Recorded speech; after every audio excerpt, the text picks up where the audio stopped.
चलिए हम लोगों ने टेंस जो है वो ख़त्म कर लिया है और अब हम शुरू करने वाले वॉइस। ये टॉपिक सब सीरीज लिखाया हुआ है और उस हिसाब से हम चलते हुए आ रहे हैं। वॉइस जो है ये 12th के हिसाब से अगर ऑब्जेक्टिव में देखा जाए तो ऑब्जेक्टिव में 12th के हिसाब से सबसे अधिक इसी से क्वेश्चन लगभग 10 से 12 क्वेश्चन वॉइस से आते हैं। तो ऑब्जेक्टिव के लिए वॉइस जो है ज़्यादा वीवीआई हो जाते हैं और इसको हम आज देखने वाले हैं। वॉइस किसे कहते हैं, यानी वॉइस क्या है। तो वॉइस क्या है, देखिए किसी वाक्य में प्रयुक्त वर्ब, यानी किसी कोई वाक्य है और उसमें जो क्रिया उपयोग होता है जो यह दिखाता है कि कर्ता कुछ कर रहा है। कर्ता यानी कोई व्यक्ति जो है या कोई सब्जेक्ट जो है वो कुछ कर रहा है या स्वयं कर्ता पर ही कुछ घटित हो रहा है, यानी कर्ता पर ही कुछ क्रिया हो रहा है। ठीक है, यह एक वर्ब का रूप है जो यह दिखाता है कि या तो कर्ता स्वयं कोई कार्य कर रहा है या कोई कार्य जो है कर्ता पर ही घट रहा है। ये दो प्रकार के हो जाते हैं। इस हिसाब से अगर कर्ता कुछ कर रहा है उस हिसाब से एक वाक्य हो जाता है, एक वाक्य हो जाता है वॉइस का, और एक वाक्य हो जाता है कि कुछ क्रिया जो है वो कर्ता पर ही घट रहा है, यानी कर्ता पर ही संपादित हो रहा है।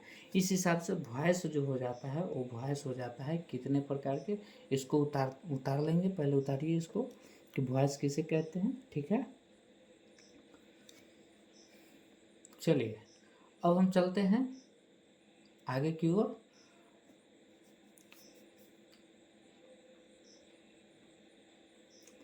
उतारिए फटाफट। वॉइस क्या है? वॉइस क्रिया का एक रूप है जो यह दिखाता है कि कोई चीज़ या तो कर्ता कर रहा है न तो कोई क्रिया जो है वो कर्ता पर ही संपादित हो रहा है। आगे इसको समझेंगे और इसका प्रकार कौन सा है। चलिए आगे बढ़ते हैं। ठीक है, उतर गया।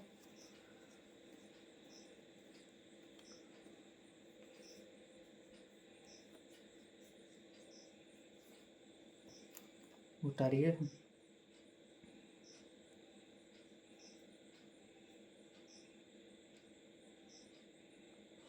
चलिए देखिए, वॉइस जो है, वॉइस के प्रकार जो है, वॉइस के प्रकार, वॉइस के प्रकार, वॉइस दो प्रकार का होता है। एक होता है एक्टिव, एक्टिव वॉइस, और दूसरा होता है पैसिव वॉइस। जैसा कि अभी हम लोगों ने परिभाषा पढ़ा है, एक तो कर्ता है ना, कर्ता कोई क्रिया कर रहा है ना, या क्रिया जो है वो किसी कर्ता पर हो रहा है। क्रिया जो है वो किसी कर्ता पर हो रहा है, दोनों में अंतर है। ठीक है, ध्यान से देखिएगा। कर्ता किसी क्रिया का संपादन कर रहा है और दूसरा क्या हो रहा है, क्रिया जो है वो किसी कर्ता पे क्या हो रहा है, संपादित हो रहा है। ठीक है, इसी को एक्टिव और पैसिव कहेंगे। यदि कर्ता किसी क्रिया को कर रहा है, यदि कर्ता किसी क्रिया को कर रहा है तो उसको हम क्या कहते हैं, एक्टिव वॉइस कहते हैं। यानी किसी वाक्य में ये वर्ब से व्यक्त हो रहा है, वर्ब के रूप से व्यक्त हो रहा है, वर्ब के फॉर्म से व्यक्त हो रहा है कि कोई क्रिया जो है वो कर्ता कर रहा है, तो वो वाक्य जो हो जाएगा वो एक्टिव वॉइस का हो जाएगा। और वहीं पे अगर किसी वाक्य की क्रिया ये व्यक्त कर रहा होगा कि कोई क्रिया जो है वो किसी कर्ता पर संपादित हो रहा है, तो वहाँ पर ये क्या हो जाएगा, पैसिव वॉइस हो जाएगा। चलिए पहले हम लिख लेते हैं, फिर आगे एग्जाम्पल के थ्रू समझेंगे।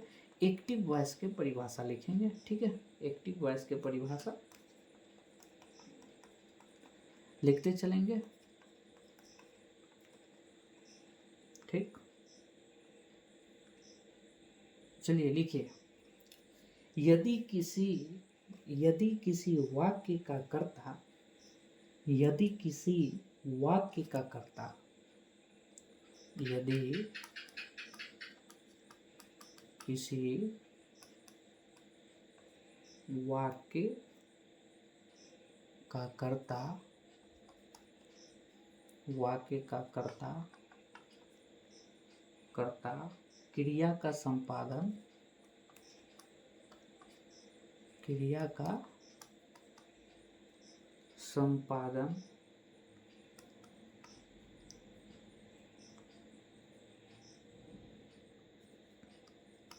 करता है तो उस वाक्य में प्रयुक्त वर्ब, तो उस वाक्य में प्रयुक्त वर्ब को एक्टिव वॉइस कहा जाता है। क्या कहा जाता है? Active voice. ठीक है, क्या कहा जाता है? Active voice. यदि किसी वाक्य का कर्ता क्रिया का संपादन यानी खुद से कोई क्रिया कर रहा है, जैसे मैं पढ़ रहा हूँ, ठीक है, तो मैं करता हूँ और कर क्या रहा हूँ? तो पढ़ने का काम कर रहा हूँ। तो यहाँ पर जो रीड हो जाएगा, जो क्रिया हो जाएगा, ये कौन सा वॉइस को व्यक्त कर रहा है? तो एक्टिव वॉइस को व्यक्त कर रहा है। ठीक है, तो वर्ब को, तो उस वाक्य में प्रयुक्त वर्ब को एक्टिव वॉइस कहा जाता है।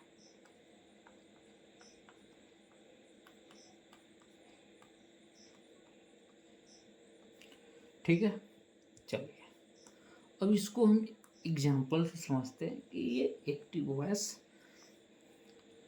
और थोड़ा जो है वो आ जाएगा कि मान लीजिए राम पढ़ता है।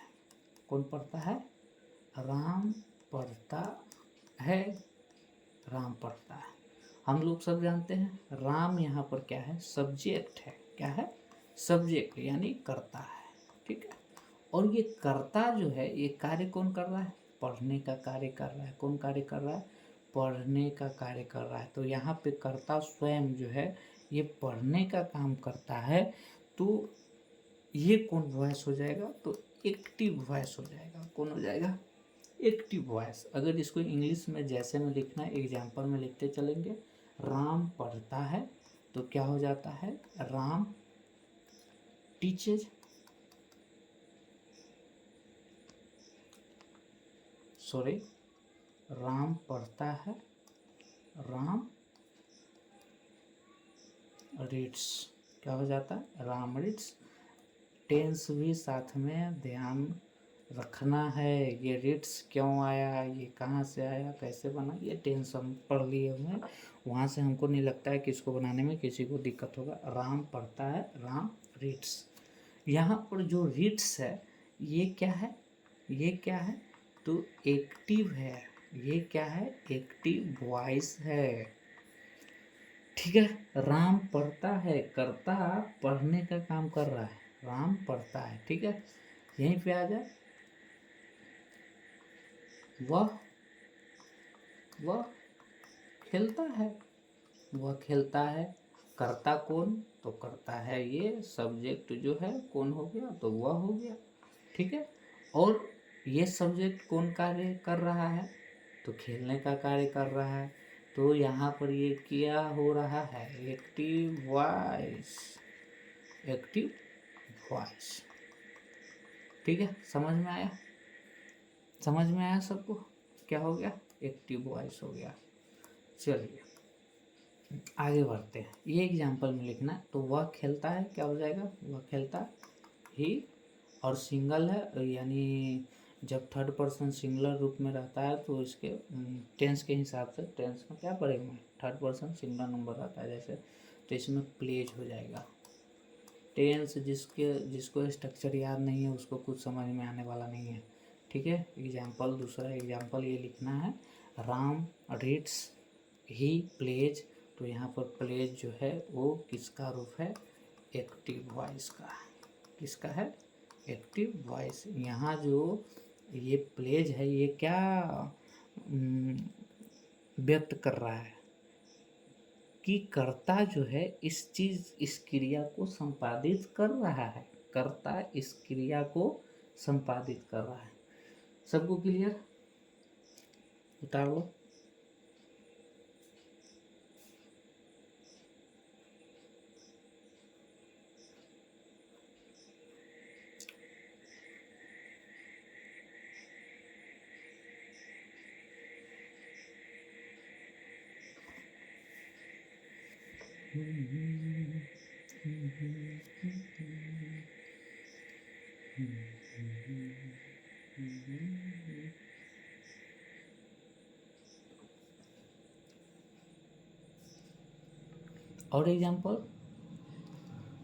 और एग्जाम्पल चाहिए क्या? और एग्जाम्पल, एक और एग्जाम्पल। चलो एक और एग्जाम्पल जिससे हमको एक्टिव पहचानने आ जाए कि एक्टिव क्या है, एक्टिव वॉइस क्या है। तो कर्ता किसी क्रिया को कर रहा है। यहाँ पर जो क्रिया हो रहा है वो कौन कर रहा है? कर्ता कर रहा है, तो एक्टिव वॉइस हो जाएगा। चलिए एक और उदाहरण। मुझे नहीं,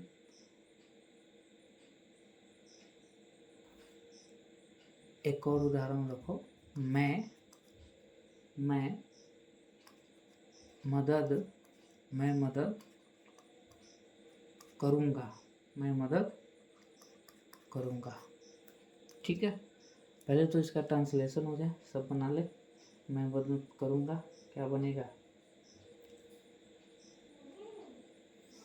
पहले इसका ट्रांसलेशन सब बनाएगा। मैं मदद करूँगा, क्या बनेगा? मैं मदद करूँगा। टेंस खत्म है, टेंस खत्म हो गया है। मैं मदद करूँगा।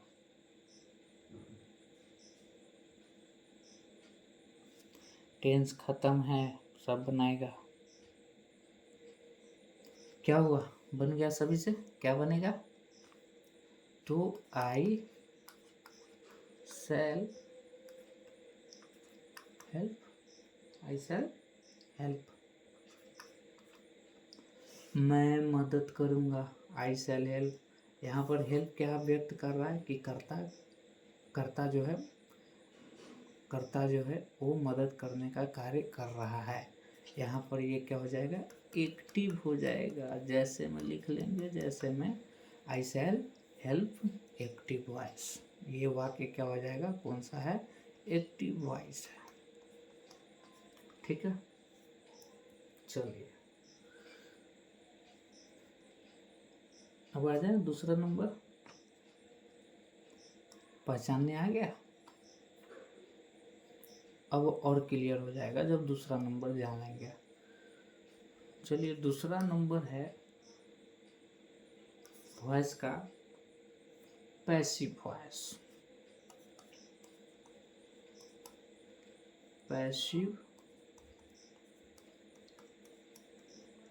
पैसिव वॉइस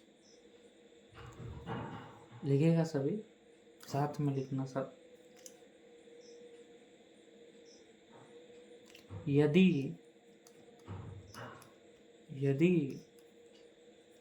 वाक्य यानी सेंटेंस, कोई सेंटेंस है। यदि वाक्य का कर्ता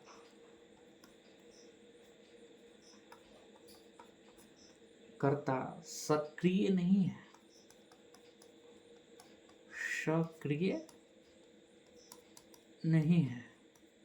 यदि वाक्य का कर्ता सक्रिय नहीं है,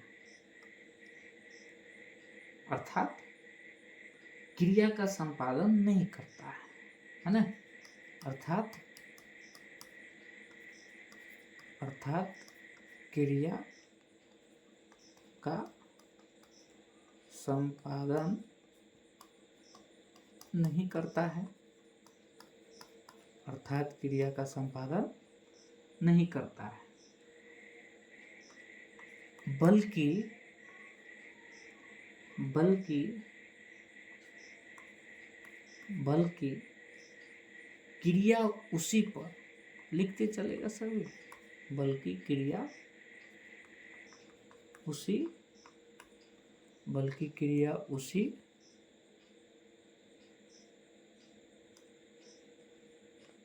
बल्कि क्रिया उसी पर संपादित बल्कि क्रिया उसी पर संपादित होती है, बल्कि क्रिया उसी पर संपादित होती है। तब तब प्रयुक्त वर्ब पैसिव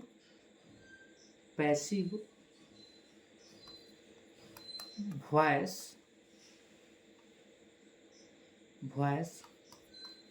होता है। परिभाषा से किसको किसको समझ में आया? यानी यदि वाक्य का कर्ता जो है वो सक्रिय नहीं है, अर्थात क्रिया का संपादन नहीं करता है, वो कोई क्रिया का संपादन नहीं कर रहा है, जैसे हम बैठे हुए हैं, ठीक है, हम कुछ नहीं कर रहे हैं, ठीक है, यानी हम क्रिया का संपादन नहीं कर रहे, बल्कि क्रिया उसी पर संपादित हो रहा है। तब वाक्य में जो क्रिया जो वर्ब प्रयुक्त होता है, तब प्रयुक्त वर्ब जो होता है वो क्या कहलाता है? पैसिव वॉइस कहलाता है। क्या कहलाता है? Passive voice. जैसे सामने पिंकी बैठी है, ठीक है, और हम पढ़ा रहे हैं, तो जैसे मैं पढ़ा रहा हूँ तो यहाँ पर मैं करता हूँ और पढ़ा रहा हूँ, तो यहाँ पे पढ़ाना जो है वो एक्टिव में होगा क्योंकि मैं कर रहा हूँ। पिंकी बैठी हुई है और पिंकी को हम पढ़ा रहे हैं। क्या कर रहे हैं? पढ़ा रहे हैं। तो क्या यहाँ पे पिंकी कुछ कर रही है? बिल्कुल नहीं, पिंकी यहाँ पे कुछ नहीं कर रही है। तो क्रिया जो हो रहा है वो पढ़ाने का हो रहा है, और किस पर हो रहा है? किस पर हो रहा है? पिंकी पर हो रहा है। किस पर हो रहा है? पिंकी पर हो रहा है। चलिए इसको जैसे लिखते हैं, सब उतार लिया, चलो जैसे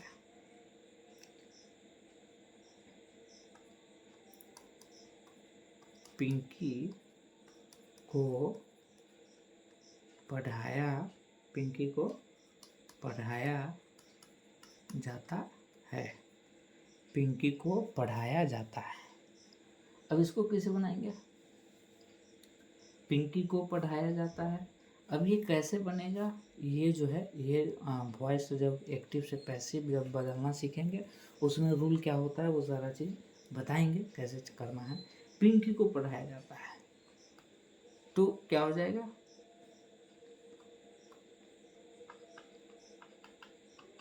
पिंकी इज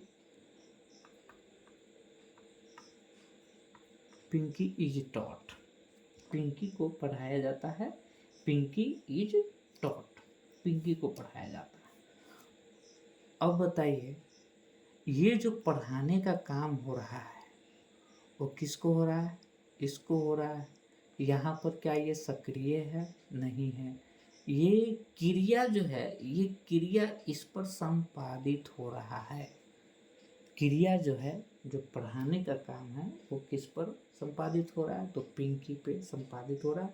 तो यहाँ जो क्रिया प्रयुक्त हुआ है वो पैसिव, यहाँ पर जो क्रिया प्रयुक्त हुआ है वो क्या है? पैसिव है। ठीक है, और एग्जाम्पल इसका देख लेते हैं, इसको उतारते चलेंगे।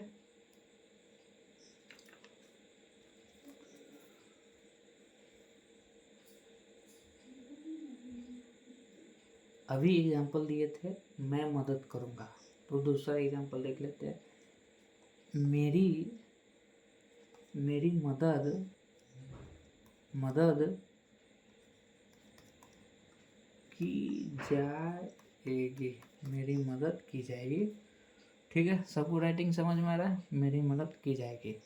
मेरी मदद की जाएगी। अब इसको बनाना है, मेरी मदद की जाएगी, कैसे बनेगा? तो ये तो बात है कि इसको पैसिव में बदलने का जो है वो रूल है, वो अभी हम लोग जान नहीं रहे। ठीक है, तो मेरी मदद की जाएगी, ये पैसिव है, पैसिव फॉर्म है। एक्टिव से पैसिव, एक्टिव हमको टेंस में आ जाएगा और टेंस वाला को हमको पैसिव फॉर्म में बदलना रहेगा। तो टेंस का बिना स्ट्रक्चर को हम जो है एक्टिव नहीं पहचान पाएंगे, और वॉइस में जो पैसिव करने का जो रूल है वो टेंस वाइज जो है कालवाई लिखाया जाएगा। आगे वही करना है कि एक्टिव से पैसिव कैसे बदला जाना है, और ऑब्जेक्टिव के लिए सबसे महत्वपूर्ण है। ठीक है, इसको बना करके देखेंगे कि मेरी मदद की जाएगी। कौन बनाएगा इसको? चलिए बताते हैं, बना किसी से। चलिए, मेरी मदद की जाएगी, तो ये तो फ्यूचर का जो है स्ट्रक्चर है, फ्यूचर में पैसिव का स्ट्रक्चर है।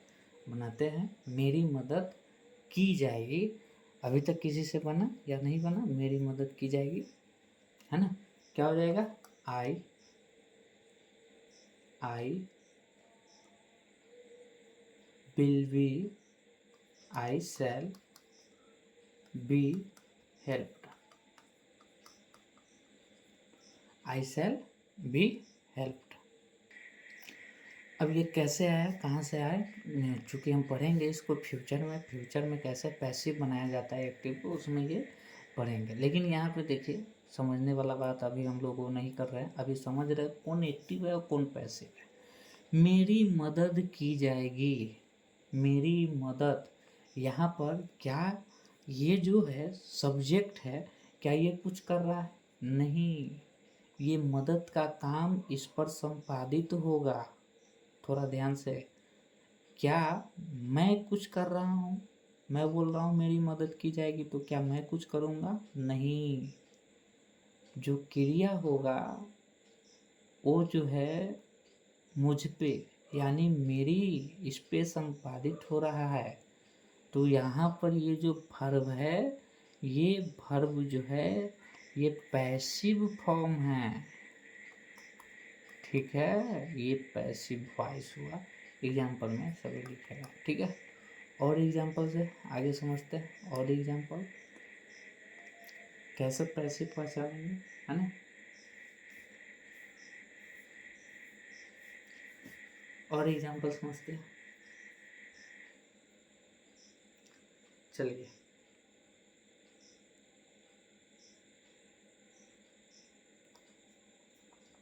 पेड़ लगाए जाते हैं, पेड़ लगाए जाते हैं। कौन बनाएगा इसको हिंदी में? English, sorry. पेड़ लगाए जाते हैं। अब देखिए ध्यान से, पेड़ लगाए जाते हैं, क्या पेड़ जो है कोई क्रिया कर रहा है? नहीं, ये जो लगाने की क्रिया जो हो रहा है वो किस पे संपादित हो रहा है? पेड़ पे, कर्ता पे, इस पे संपादित हो रहा है। ये कोई भी क्रिया नहीं कर रहा है, ये संपादित हो रहा है। तो वाक्य से ही सीधा लगता है कि ये क्या है? पैसिव है। क्या है? पैसिव वॉइस है। ये है पैसिव। एक्टिव से पैसिव और पैसिव से एक्टिव हम जाना सीखेंगे, लेकिन अभी हम समझ रहे हैं, वाक्य पहले समझेंगे, पहले देखेंगे कि कौन सा है वाक्य एक्टिव में है और कौन सा वाक्य पैसिव में है। और वॉइस में जो है ये इंग्लिश टू इंग्लिश रहता है, हिंदी नहीं। हिंदी जब इसका जो है ट्रांसलेट फॉर्म पढ़ेंगे तो उसमें चलो इसका जो है पेड़ लगाए जाते हैं, इसका ट्रांसलेशन बनाओ, तो डायरेक्ट पैसिव के स्ट्रक्चर का हम प्रयोग करेंगे। तो ऐसे तो आएगा नहीं, हमको सीधा डायरेक्ट पहचानना होगा। यह दे देगा कि मैं आम खाता हूँ, अब इसका पैसिव बनाओ, तो मैं आम खाता हूँ ये इंग्लिश में रहेगा, मैं आम खाता हूँ, है ना? इसको यूज कैसे होता है ये देख लो, मैं आम खाता हूँ, मैं आम खाता हूँ। ठीक है, मैं आम खाता हूँ, तो आई ईट a mango, I eat a mango, ठीक है, आई ईट अ मैंगो, सिंपल, मैं आम खाता हूँ, आई ईट अ मैंगो। अब इसको पैसिव में बदलना है, इसको किस में बदलना है, तो तुमको समझो कि ये नहीं दिया है, ये दिया ही नहीं, ये नहीं है, सीधा आई ईट अ मैंगो। अब बोल रहा है कि ये तो सिंपल है, मैं आम खाता हूँ, ये करता है, आम खाने का कार्य कर रहा है, तो एक्टिव वॉइस है, कौन वॉइस है। अब इसको हमको बदलना है पैसिव में, किस में बदलना है, पैसिव में, ठीक है। तो सबसे पहले टेंस का स्ट्रक्चर तो हमारे पास होना चाहिए, समझ में आना चाहिए कौन सा टेंस है, क्या ये प्रेजेंट इंडेफिनिट है या कुछ और है ना। तो पहले हमको टेंस का स्ट्रक्चर पूरा क्लियर होना चाहिए कि मैं आई ईट अ मैंगो है क्या एक्टिव है या पैसिव है। हिंदी तो पहले आना चाहिए ना, बिहार बोर्ड के, बिहार बोर्ड से हो ना, तो हिंदी आना चाहिए। और हिंदी कहाँ से आएगी, टेंस के स्ट्रक्चर वहाँ से देखो, उसको कंप्लीट रखो तो समझ में आएगा। और बहुत ज़रूरी है, ऑब्जेक्टिव के हिसाब से 10-12 नंबर आते हैं इससे, तो एक्टिव से पैसिव करना रहेगा, एक्टिव समझना रहेगा। एक्टिव तब समझ में आएगा जब तुमको उसका हिंदी समझ में आएगा। जब हिंदी निकालने के बाद तुमको ये भी समझना है कि ये कौन सा टेंस है, फिर उस टेंस के हिसाब से पैसिव का रूल दिखाया जाएगा, फिर तुम उसको पैसिव में बदल सकते हो। बात समझ में आ रहा है कि नहीं आ रहा, फिर उसको पैसिव में बदला जा सकता है। अन्यथा अगर टेंस नहीं है तो फिर दिक्कत तो होगा, फिर हम इसमें कुछ नहीं कर सकते हैं, फिर उसमें हम कुछ नहीं कर सकते। तो टेंस का स्ट्रक्चर याद रखना होगा, तो इस तरह से रहेगा। और इस तरह से पैसिव बदलना है, इसको अब हम कल देखेंगे कि कैसे एक्टिव से पैसिव। और हम टेंस जैसे इसका जैसे टेंस में स्ट्रक्चर पढ़े थे ना, स्ट्रक्चर जैसे सब्जेक्ट पढ़े, तब वर्ब पढ़े, है ना, वर्ब 1 पढ़े, वर्ब 1 लगाना है जो लगाना है, सब्जेक्ट वर्ब 1 और अदर वर्ड, ऐसे पढ़ते थे ना, ये स्ट्रक्चर हो गया। सेम चीज़ है अब जो सिंपल प्रेजेंट टेंस है ना, सिंपल प्रेजेंट टेंस है, इस वाक्य को अगर पैसिव में बदलना है तो इसको कैसे बदला जाएगा, क्या लगाएंगे, इसको पैसिव में लाने के लिए कौन सा स्ट्रक्चर होगा, जैसे एम, इज, आर, है ना। और सब्जेक्ट जो फिर कल देखेंगे कि जो है वो नॉमिनेटिव केस को ऑब्जेक्टिव केस में कैसे बदलते, कल सारे चीज़ देखेंगे। इतना आज हम जाने हैं कि कैसे एक्टिव से पैसिव में एक्टिव कैसे समझ में आता है कि ये एक्टिव है, और पैसिव कैसे समझेंगे। एक्टिव सिंपल है कि कोई हम कर रहे हैं, जैसे हम पढ़ा रहे हैं, तो मेरे जो वाक्य है मैं पढ़ा रहा हूँ, तो इस वाक्य में जो वर्ब है वो क्या दर्शा रहा है, क्या व्यक्त कर रहा है, तो एक्टिव फॉर्म व्यक्त कर रहा है। वहीं पे तुम लोग सामने बैठा हुआ है और अब बोला जा रहा है कि तुम्हें पढ़ाया जा रहा है, तो तुम कुछ कर नहीं रहा है, तुमको पढ़ाया जा रहा है। तो यहाँ पर जो वाक्य का प्रयोग हो रहा है वो क्या है, वो पैसिव है। तो आज हम केवल समझे हैं एक्टिव क्या है, पैसिव क्या है, कैसे पहचानेंगे, कल से इसका जो है स्ट्रक्चर जानेंगे, ठीक है। फिर मिलते हैं अगले क्लास में।